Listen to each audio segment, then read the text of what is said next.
सुष्मिता अपनी जेठानी शांति के साथ रहती थी। दिखाने को दोनों देवरानी जेठानी एक दूसरे से बहुत प्यार करती थी, लेकिन देवरानी जेठानी के बीच की लड़ाई उन दोनों के अलावा अगर कोई जानता था तो वो थे उनके पति। उन दोनों में हमेशा ही लड़ाई होती रहती थी, कभी खाने को लेकर तो कभी कपड़े को लेकर। ऐसे ही एक दिन सुष्मिता का पति वरुण अपनी पत्नी और अपनी भाभी शांति से कहता है, सुष्मिता भाभी और भैया, मैं सोच रहा था कि इस घर में एक नौकर रख लेते हैं, क्योंकि इस बड़े से घर में मेरी भाभी माँ और मेरी प्यारी पत्नी के अलावा और कोई नहीं रहता। इस घर की सफाई करने में इन दोनों का कितना समय बीत जाता है, ये हमारे लिए खाना कैसे बना पाएंगी। तो मैं सोच रहा हूँ कि इस घर में एक नौकर को ले आता हूँ। वरुण, आइडिया बुरा नहीं है, लेकिन इन दोनों का झगड़ा देखकर मुझे लगता है कि हमें 2 नौकर रखने चाहिए। भैया, इतना बजट कहाँ है कि हम 2 नौकर रख सके। अरे आजकल नौकर कितने महंगे हो गए हैं। ये बात तो है। ठीक है, फिर 1 नौकर रख लेते हैं। हाँ, इस घर में नौकर ले आओ, लेकिन 1 नहीं 2, क्योंकि जो नौकर मेरा काम करेगा, मैं नहीं चाहती कि वही नौकर मेरी जेठानी का भी नौकर बनकर रहे। हाँ, मैं भी नहीं चाहती कि मेरा नौकर तेरा काम करे। हाँ, तो कह दीजिए ना जेठ जी को कि आपके लिए भी नौकर ले आए वो। हाँ, मेरा पति मेरे लिए नौकर तो ले ही आएगा ना, क्यों नहीं लाएगा। इस तरह दोनों के बीच एक बार फिर से झगड़ा हो जाता है। ये देख वरुण और विक्रम उन दोनों की लड़ाई में ना पड़ते हुए अपने अपने काम पर निकल जाते हैं, और काम पर जाते जाते दोनों भाई आपस में एक दूसरे से बात करते हैं। भैया, अगर यही हाल रहा तो हम लोगों को कभी भी खाना समय पर नहीं मिलने वाला। हाँ, तुम सही कह रहे हो वरुण, इसलिए आज शाम को ही हमें एक नौकर का बंदोबस्त करना होगा। इस तरह विक्रम और वरुण अपने काम पर चले जाते हैं, तो वहीं दूसरी तरफ सुष्मिता और शांति की बहस होती रहती है। वो दोनों अपनी बहस में इतनी मगन हो जाती हैं कि उन दोनों को पता ही नहीं चलता कि कब समय बीत चुका है। ऐसे ही शाम हो जाती है, और शाम के वक्त जब डोरबेल बजती है, सुष्मिता दरवाजा खोलती है। उसके सामने वरुण और विक्रम के साथ एक नौकर दिखता है। उस नौकर को देखकर सुष्मिता वरुण से कहती है, अरे वाह वरुण जी, आप तो आज सुबह नौकर की बात कर रहे थे, और देखो शाम को आप नौकर भी ले आए अपने साथ। पति हो तो ऐसा, वरना ना हो। सुष्मिता की बातें सुनकर शांति का गुस्सा 7वें आसमान पर पहुंच जाता है, जिसके बाद वो अपने पति के ऊपर चिल्लाते हुए कहती है, अजी आप क्यों नहीं लेकर आए? आपको दिखाई नहीं देता मैं कितनी थक जाती हूँ। अरे भाग्यवान, इस नौकर को मैं और वरुण हम दोनों ही लाए हैं। श्याम लाल किसी एक की चाकरी नहीं करेगा, बल्कि वो पूरे घर की सेवा करेगा। हाँ भैया, बिल्कुल ठीक कह रहे हैं। श्यामलाल, किचन ऊपर है, जाकर खाना बना दो। ठीक है साहब। श्यामलाल किचन में जा ही रहा था कि तभी शांति उसे रोकते हुए कहती है, अरे श्यामलाल, पहले तुम मेरा और विक्रम जी का खाना बना देना। इन दोनों को क्या है, इन दोनों का आराम से बनाते रहना, क्योंकि ये लेट नाइट्स होते हैं। ठीक है मैम साहब। अरे ऐसे कैसे? श्यामलाल, पहले तुम मेरा खाना बनाओगे।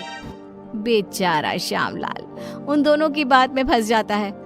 वो सर पर हाथ रखकर बैठ जाता है, क्योंकि उसे समझ में नहीं आ रहा था कि पहले किसका खाना बनाया जाए। ये देख अब विक्रम श्यामलाल का समय फिक्स कर देता है, और अपने समय अनुसार श्यामलाल अपना काम करता है। कुछ दिन तो घर में शांति का माहौल बना रहता है, लेकिन एक दिन श्यामलाल कपड़े धोने के लिए सुष्मिता के पास जाता है और उसे कहता है, बेन साहब, कपड़े धोने के लिए है तो आप मुझे दे दीजिए, मैं अभी आपके कपड़े धो देता हूँ। उसकी बात सुनकर शांति आती है और उसके ऊपर चिल्लाते हुए कहती है, श्यामलाल, तुम पहले मेरे कपड़े धोगे।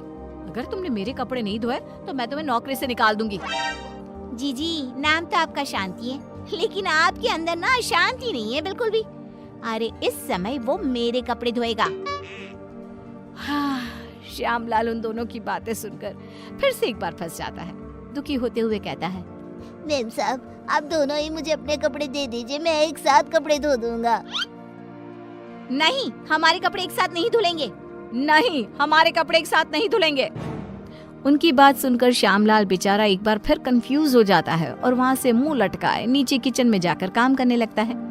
ऐसे ही समय बीतने लगता है, और एक दिन श्यामलाल शांति के कमरे में कुर्सी पर खड़ा होकर पंखे को रगड़ रगड़ के साफ कर रहा था। ये देख सुष्मिता नौकर के ऊपर चिल्लाते हुए कहती है, श्यामलाल, तुमने आज तक इस तरह से मेरे कमरे की सफाई तो नहीं करी। अरे ऐसी कौन सी मेहरबानी करी है जेठानी जी, जो तुम उनके कमरे की इतने अच्छे से सफाई कर रहे हो।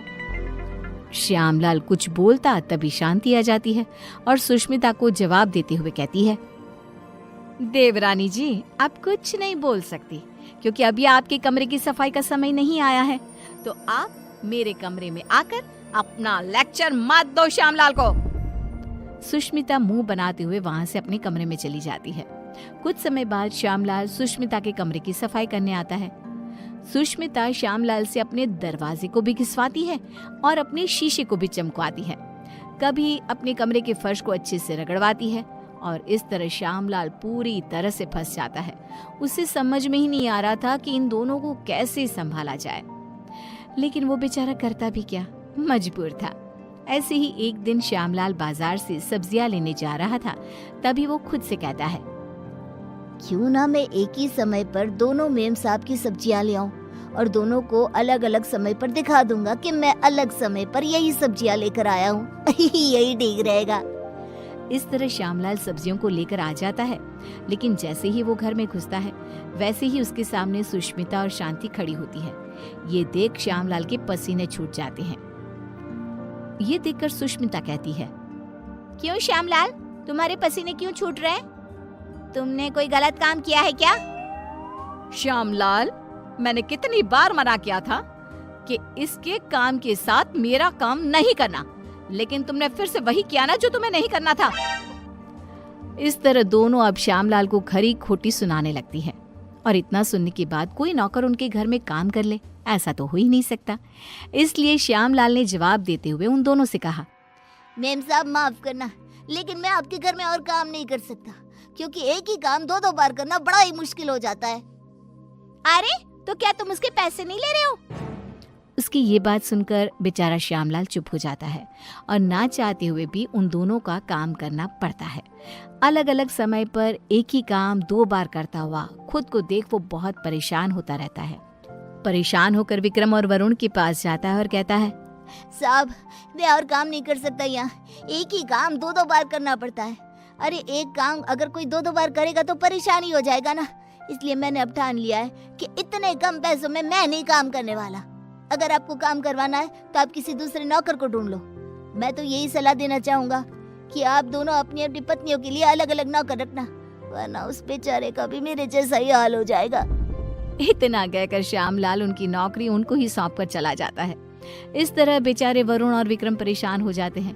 कुछ समय बाद उन दोनों की पत्नियां हॉल में आती है और अपने पतियों से कहती है, अरे श्यामलाल कहाँ है? अरे श्यामलाल कहाँ है? दोनों भाई एक दूसरे की तरफ देखते हैं और कहते हैं, वो काम छोड़कर चला गया। तुम दोनों ने उसके नाक में दम कर रखा था। अच्छा, तो हम लोगों ने उसके नाक में दम कर रखा था तो तुमने उसको निकाल दिया ना, तो अब इस घर का काम तुम लोग ही करोगे। हाँ, मेरी देवरानी बिल्कुल सही कह रही है, अब इस पूरे घर का काम तुम लोगों को ही करना होगा। इतना कहकर दोनों देवरानी जिठानी चली जाती हैं। अब बेचारे वरुण और विक्रम दोनों को ही घर का काम करना पड़ता है। घर की सफाई, कपड़े धोते, बर्तन धोते और खाना बनाने के बाद बेचारे दोनों ऑफिस जाते।